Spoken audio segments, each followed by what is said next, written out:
Donald Trump's Epstein turmoil. The Department of Justice has released their final tranche of 3 million files related to Jeffrey Epstein, revealing more details about his cozy relationships with powerful people. The files include thousands of new text messages between Epstein and Trump ally Steve Bannon, suggesting that their known friendship was, quote, deeper, chummier, and more expansive than previously known. In the texts, the two frequently discussed foreign affairs and the Trump White House. Also included in the files are about 2 hours of never-before-seen interview footage of Epstein, all conducted by Steve Bannon. And we know that Bannon filmed Epstein for over 15 hours, sometime in the years leading up to Epstein's conviction and death, in an attempt to rehab Epstein's reputation. Here's Epstein talking about his first time in jail back in 2008 on charges of soliciting prostitution. I was in a place what's called the Special Housing Unit, which is for the roughest, toughest, meanest people. Did it strike you at the time of the mess you had made of your life and put you in a position, or you had put yourself in that position? No. You cannot tell me sometime during that day you did not have that conversation with yourself of how did I do this to myself? Did I find it amazing that I was there? That's a not amazing, and I don't want to say it's not funny. Oh, I thought it was I wasn't funny. Right. But not amazing. It was incredible. Incredible in what way? Incredible, like how do I do this to myself? No. It's as incredible as me sitting here in this house. It's all pretty incredible. Listen to this exchange in which Bannon asks Epstein if Epstein thinks that he is the devil himself. Do you think you're the devil himself? No, but I do have a good mirror. It's a serious question. Do you think you're the devil himself? I don't know. Why would you say that? Because you have all the attributes. You're incredibly smart. You remember the devil is somebody knows smart? The devil's brilliant. You read Milton's Paradise Lost. No, the devil scares me. This is striking. It gives a rare look into Epstein's life at a time when there's almost no public footage of him speaking. Bannon reportedly intended for this footage to be made into a documentary, which never came to fruition. The files also include 5,300 documents that reference Donald Trump, including unverified claims against him, news articles, as well as emails in which he is name-checked. To be very clear, Trump has not been accused of anything illegal, and he denies any wrongdoing related to Jeffrey Epstein. Now, Trump is threatening to sue multiple people over this. Joining me now to discuss all of this is Democratic Congresswoman Melanie Stansbury. She is a member of the House Oversight Committee. And also with us is Nancy Erica Smith, renowned civil rights attorney who has represented numerous victims of sexual harassment. Congresswoman, let's start with you. What was your reaction to this latest release from the DOJ? Do you believe that we have everything and this is truly the final tranche?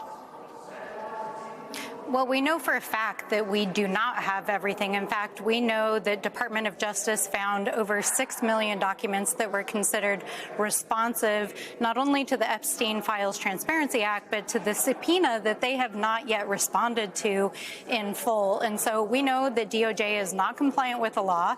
They are failing to comply with our subpoena. We know that they're intentionally withholding work product that implicates the individuals that were being investigated by Department of Justice, including potential co-conspirators. And we know that Todd Blanche went on national television on Friday morning and tried to tell the American people, don't believe your eyes. We're going to show you a bunch of documents, but there's nobody in them. Well, Donald Trump is not only in 5,300 documents, he is named tens of thousands of times in these documents. So this is not nearly over. And there are 37 individuals directly tied to Donald Trump referenced in these documents, including his wife, including Howard Lutnick, including Elon Musk, and we have a lot of investigating to do ahead of us. Right, Nancy, Congress has lots of investigating to do, but one thing that we do know is that in addition to all of the things the Congresswoman referenced, DOJ was also pretty careless in their redactions, reportedly exposing the identities of many of the individuals who are victims of Jeffrey Epstein, about 43 women, and among those revelations include dozens of nude photographs. How do you respond to this, given the concerns that the victims had about their identities being made public? Well, it's definitely re-traumatized the victims. It's disgusting. I don't believe it was careless. I believe it was deliberate. I believe that they're getting what they want. Some of the victims are saying, stop releasing the files. They violated the law and didn't release these files on time, claiming that they were protecting the victims. They have never been protecting the victims. They haven't been protecting the victims since the 32-count indictment in 2008. They've never protected the victims. This is not careless.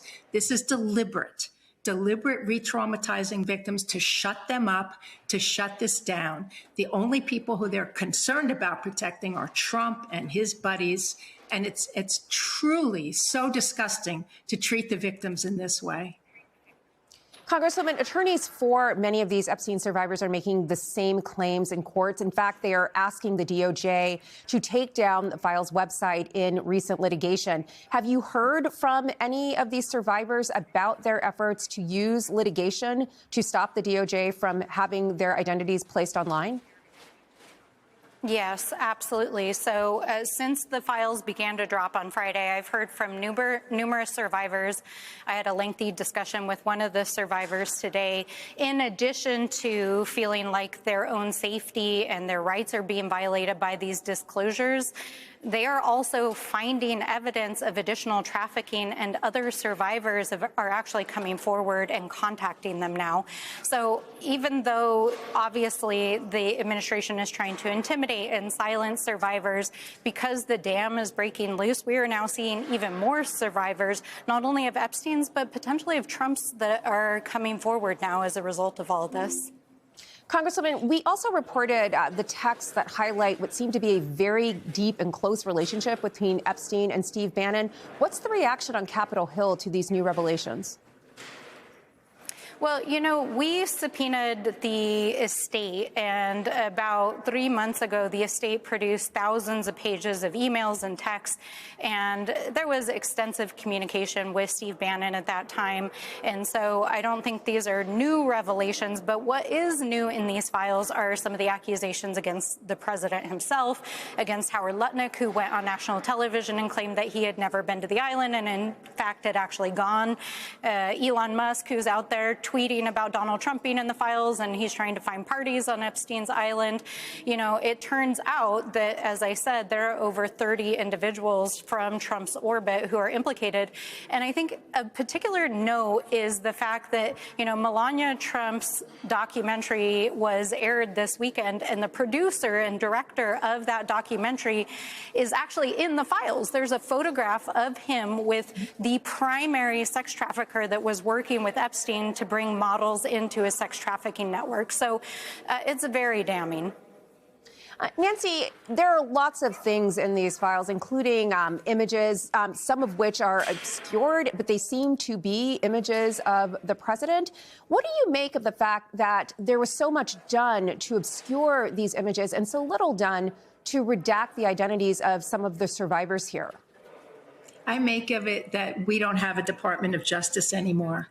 Donald Trump has turned the Department of Justice, which represents us, the people of America, into his personal law firm. I mean, Todd Blanche was his personal lawyer. Todd Blanche made the incredible statement that they weren't going to investigate many of the claims in the files, particularly about Trump, because they were unfounded. How do you know they're unfounded if you don't investigate them? That's the most stupid statement. And I'd like to mention that the Congresswoman talked about the safety of these women.